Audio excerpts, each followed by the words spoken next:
ఇంకొకటి మన వర్సెస్ అన్నది ఏం నచ్చింది తెలుసా, ఈ అన్న లెఫ్ట్ తీసుకున్నా రైట్ కి తీసుకున్నా ఇండికేటర్ పక్కాగా వేసి తీసుకుంటున్నాడు. అంతేకాదు ఇన్ కేస్ నేను కొంచెం డిస్టెన్స్ దూరం ఉన్నాను అనుకోండి, హజార్డ్ లైట్స్ ఆన్ చేస్తున్నాడు. సో దట్ నాకు తెలుస్తుంది అన్ని ఇక్కడ ఉన్నాడు అనేసి. నేను అన్నోన్ ఫాలో అవుతున్నా కదా, that's one thing I liked about him.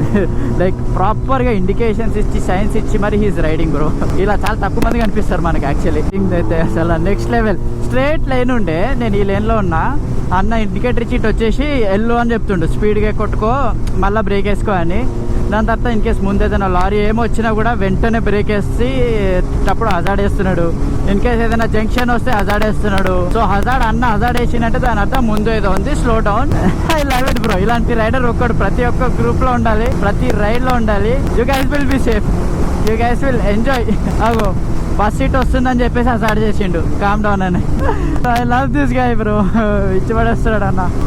నాకు ఇలా రైడర్ ఒకళ్ళు ఉంటే నేను పీస్ఫుల్ గా రైడ్ ఎంజాయ్ చేస్తా, పీస్ఫుల్ గా స్పీడింగ్ చేసుకుంటా, పీస్ఫుల్ గా ఉంటా. అగో 2 లారీలోనే ఇండికేషన్ చూడు. అంటే it's not something bike is doing. తను సొంతంగా నొక్కుతూ ఆలోచిస్తున్నాడు. అంటే 24/7 హీస్ అలర్ట్. అరే బ్రేక్ వేయాలి, ఇక్కడ హజార్డ్ వేయాలి, నొక్కుతున్నాడు. మనదంత ఉండదు మైండ్ లో, but is doing it perfectly. ఎట్లా అంటే బైక్ లో సెన్సర్స్ ఉన్నట్టు అంత పర్ఫెక్ట్ గా చేస్తున్నాడు. డిస్టెన్స్ గానీ అంత కరెక్ట్ గా వేస్తున్నాడు లైట్లన్నీ.